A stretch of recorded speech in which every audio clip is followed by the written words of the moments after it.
So the Arks of Omen season for Warhammer 40k is finally fully upon us, and it brought a ton of changes to the game, with the new data slate update removing a lot of abilities, new points values, and even ways to calculate points for specific units, especially in the Space Marine faction, and obviously new secondaries and missions. And with that, I think it's time to reevaluate Space Marines and a lot of the units in their codex. What's up, folks? Welcome back to TacticalTortoise. My name is Trevi, and today we're going to be looking at the Space Marine faction in Arks of Omen. What we're going to do today is look at some of the most improved, at least in my opinion, units in the faction. Obviously, a lot of things changed from the Warzone Nephilim to Arks of Omen season, not the least of which being the removal of Armor of Contempt from the game, meaning that we don't have that AP reduction effect on all these power-armored units. Now, obviously, that affects Space Marines in a big way, but it also affects their matchup into a lot of other power-armored armies. And one of the downsides of playing Space Marines is that oftentimes you didn't have a great way to get around to enemy Armor of Contempt. Even if you have your combat doctrines tick up, and they give you a point of AP on weapons like bolt guns and your close combat profiles in the correct doctrines, those would get removed by Armor of Contempt, and that made that matchup kind of hard. So the removal of Armor of Contempt actually changes the matchup significantly against a wide variety of armies in the game. Obviously, we also had a new Munitorum field manual that changed how points are calculated for Space Marine units, including almost across the board removing points cost for upgrades, or at least changing how those points costs are weighted. And this has a big impact on the balance of each unit. Lastly, we had the change to doctrines, allowing an army to stay in its chosen doctrine permanently if it desires. All of these together have really changed how a lot of units in the codex are going to be valued, and that's what we're talking about today. Now, there's going to be some units that I skip over here. Stuff that was already good, I'm not really going to be talking about. Things like Redemptor Dreadnoughts, Devastator Squads, Eliminators, and Eradicators were all played pretty widely in the previous version, and those are, I think, just getting buffed by these new upgrades. So we're going to be skipping out on those and talking about some new units to bring into your armies. As always, if you like my 40k content, go ahead and hit like on the video, hit subscribe on the channel, all that YouTube stuff. You've heard it a million times before, you know the drill. And let's friggin' talk about some Space Marines in no particular order, starting with big friggin' tanks, dude. Space Marine Gladiators are the lighter cousin of the Repulsor chassis of tanks, and I've done a whole video comparing the three variants of Gladiators. And in that video, I think I came off pretty negative about the Gladiators. While the Valiant and the Reaper are pretty interesting, the Lancer was not that great. And even the Reaper, which I think is probably the best of the three, was not particularly exciting when comparing it to similarly points-costed units elsewhere in the Codex. Now with the changes made to Space Marines, all three of these tanks look pretty good. The Reaper puts out a ton of firepower for 150 points, and interestingly, has that firepower staggered between heavy and rapid-fire weapons. This gives it the ability to benefit from multiple doctrines. So even if you play an army that benefits from Tactical Doctrine, it's going to get you the benefit in Devastator Doctrine on the first turn of the game, and then get that Tactical Doctrine on the rest of its weapons throughout the entirety of the game. That gives it a much greater flexibility than you'd normally see from tanks focusing on a single type of weapon. Even the Lancer looks okay at 125 points. You get that D3 plus 3 damage laser cannon shot, but unfortunately, this poor guy doesn't have much else going for him, and you can probably find points more efficient. But I think the Reaper is probably the standout here. All three platforms give you pretty cheap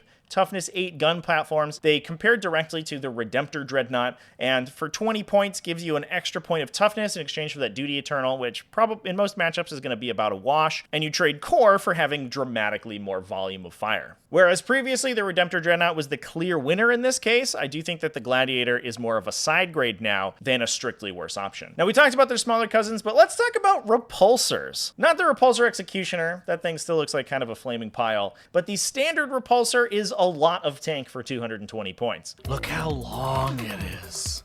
It gives you solid survivability with that Toughness 8 profile with a ton of wounds, and especially as the focal point for force multipliers in your army, I think makes a great inclusion. If you're playing something like Iron Hands, for example, and have Tech Marines in your army and relics like the Ironstone to reduce incoming damage, the Repulsor makes for a pretty solid target for those and doesn't break the bank. One thing that's true of the Gladiator and the Repulsor as well is that these tanks focus on a ton of AP1 weapons, and especially in a faction like Iron Hands, those will be upgraded to AP2 for almost the entirety of the game. And without Armor of Contempt in the metagame, that makes the Repulsor and the style of firepower that it's producing incredibly lethal to enemy Space Marine bodies. Keeping with the vehicle theme, we'll talk about a unit that I had as one of the worst non-fortifications in Warhammer 40k. Despite the fact I made multiple videos making fun of this unit, the time might be now for the Firestrike Servo Turret. Oh my god!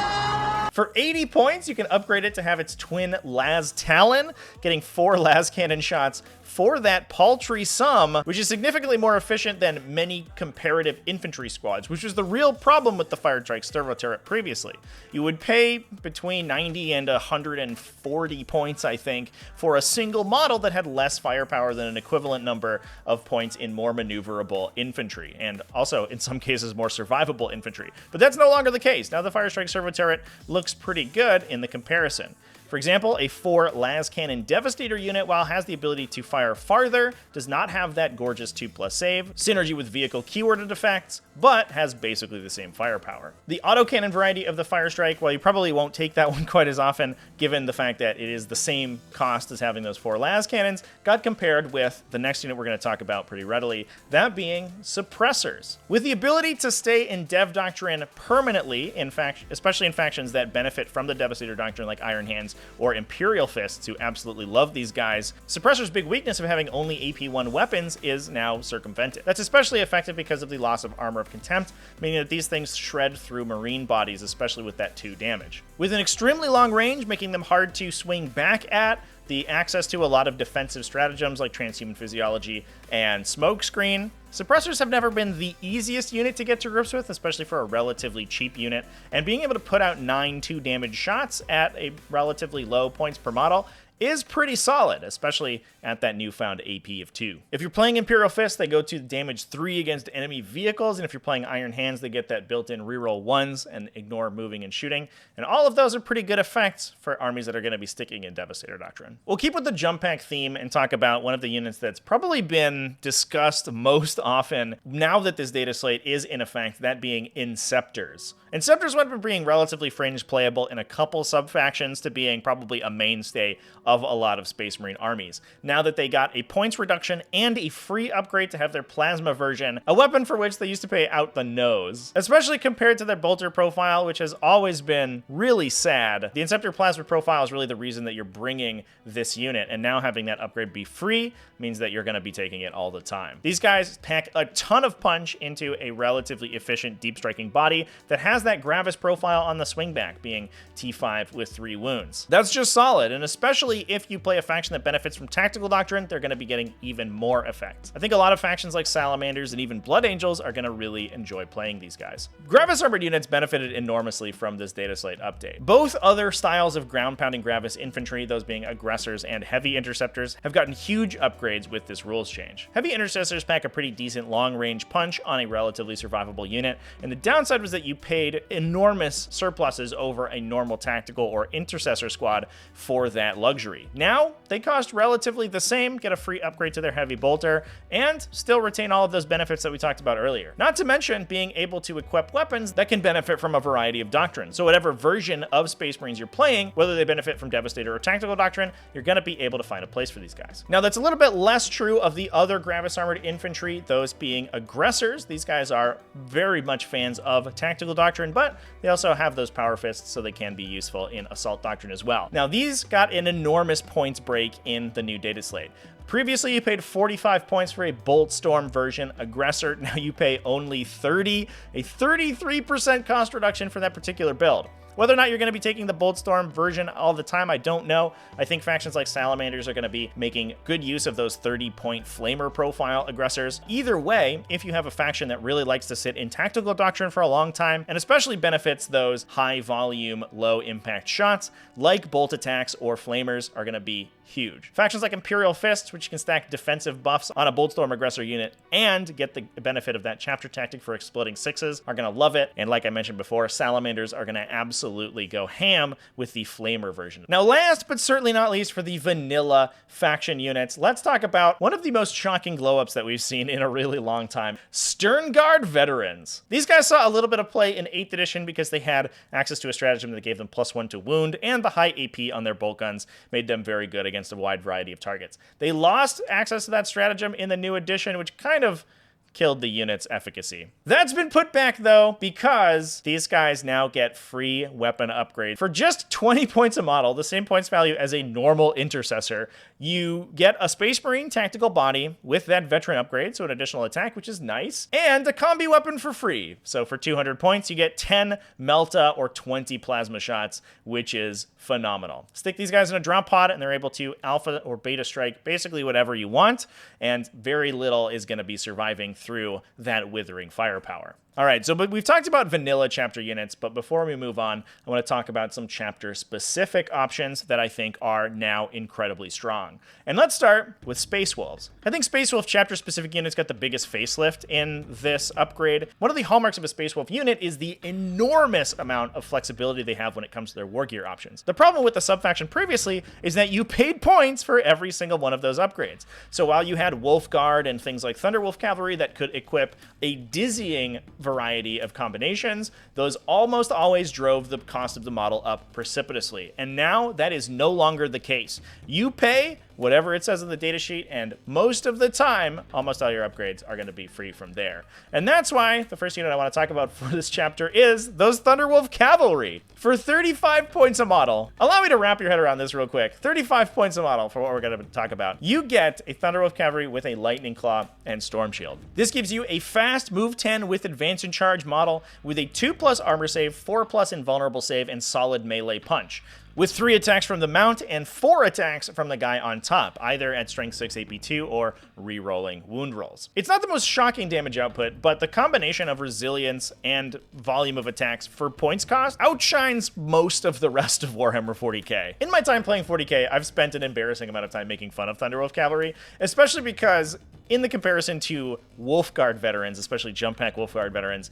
Thunderwolf Cavalry just paled so much in comparison. Now that they pay a very similar points cost for their build, and also on top of that have additional damage output, and have dramatically better survivability and damage output, I think that efficiency for Thunderwolf Cavalry finally outshines the maneuverability that Wolfguard veterans have. I think we're going to be seeing a lot of little 3 or 4 model units of Thunderwolf Cavalry in Space Wolf armies moving on into the future. Next up, let's talk about a big stompy robot, the Wolf and Dreadnought. I was already a huge fan of these things. Wolfbot lists are one of my absolute favorite archetypes in the game. The downside for these guys is that in order for the optimal loadout, you had to pay a lot of points on upgrading them. You can get around their very bad ballistic skill by taking heavy flamers, which they can affix for some reason both to their melee weapon and shield arm, giving you 2d6 strength 5 AP1 auto-hitting shots from each Wolf and Dreadnought. The downside was that the cost of those upgrades stacked significantly. Now that Wolf and Dreadnought build got a significant points cost reduction, and for only 120 points, you get that box Dreadnought body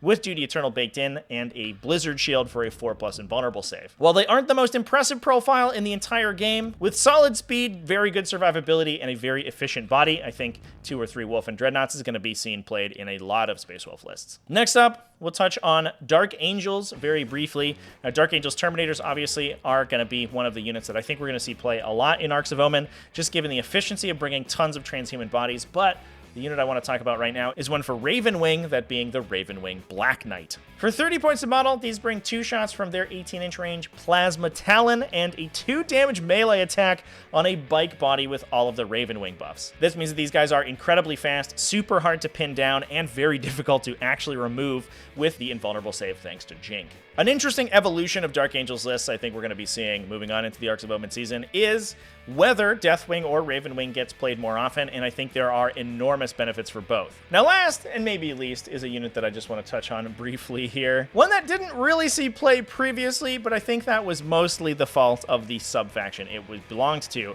This is the Victrix Honor Guard. For just about 28 points a model, 55 for a unit of 2, you get an absolute Chad body. 3 wounds and a 2+ armor save, and 3+ invulnerable save, with 5 attacks apiece on the charge, although the downside being that they are only 1 damage each, is absolutely great. They actually did lose an ability in that, despite the fact that they had Storm Shields, they didn't have a Storm Shield war gear, so they actually still benefited from Armor of Contempt. So overall, the Honor Guard is slightly easier to kill than it was, but the difference between a 2+ with AOC and a 3+ invulnerable is very small. 3+ invulnerable save on 3 wounds per model is difficult to get through, and small units are extremely powerful in Warhammer 40k. Just having 2 of these guys to stand next to an objective or body block for your opponent, screen out your backline is pretty great. And if your opponent has any little obnoxious harassment units that get up into your lines, 10 attacks at strength 5 is going to chew through them pretty quickly. Despite the benefits that Ultramarines have gotten in the new Codex, which are prodigious, I don't know if we're going to be seeing them too often compared to other Space Marine chapters, but if we do,